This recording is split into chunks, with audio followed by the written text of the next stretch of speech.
새해 도내 각 시군의 역점 시책과 과제를 짚어보는 기획보도. 오늘은 김해와 사천으로 가보겠습니다. 2년 전 전국에서 처음으로 의생명 강소특구로 선정된 김해시는 올해도 관련 산업을 집중 육성할 계획입니다. 사천시는 올해도 항공산업 인프라 구축으로 항공도시 면모를 완성하겠다는 전략인데요. 두 곳 모두 풀어야 할 과제도 만만치 않습니다. 이재경, 이종승 기자가 차례로 보도합니다. 김해의생명센터의 한 의료기기 제조업체. 이 업체는 김해시 도움을 받아 길게는 6개월까지 걸리는 연구소 기업 등록 절차를 단 20일 만에 끝낼 수 있었습니다. 연구소 기업 특성상 준비해야 할 절차들이 굉장히 많고 까다롭거든요. 김해 강소특구에서 연구소 기업을 등록하기 위한 절차들에 컨설팅 해주고 지원을 해줬기 때문에 지난 2005년부터 의생명 산업 육성에 집중해온 김해시는 2년 전 전국 처음으로 의생명 의료기기 강소특구로 선정됐습니다. 최근 3년 동안 지원한 의생명 관련 기업만 300여 곳에 달하고 4천여 개의 일자리 창출 성과도 냈습니다. 재활의료기기 분야에 특화된 의료기기 실용화센터도 올 상반기 문을 엽니다. 비대면 의생명 의료기기 산업 육성이라든지 전자약과 같은 의료 신산업 분야도 중점 연구하고 있습니다.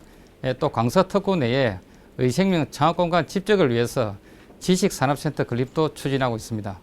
다만 기존 주력 산업과의 균형 발전은 풀어야 할 과제입니다.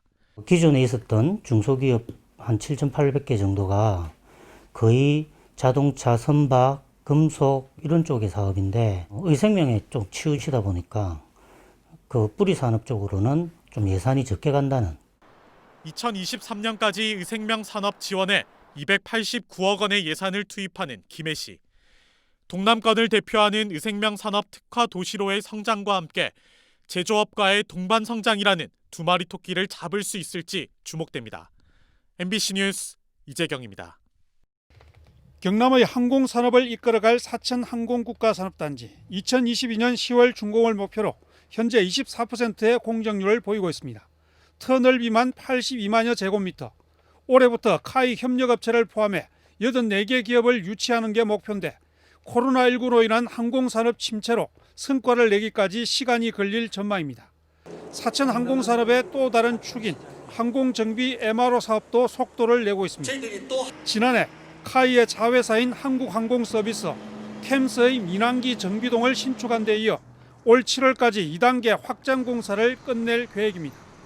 지난해 민항기를 30대 정도 정비하던 것을 올해는 한 50대 정도 정비를 하게 되면 지역 경제 활성화뿐만 아니라 우리 항공업계에도 정말 활력을 되찾을 거로.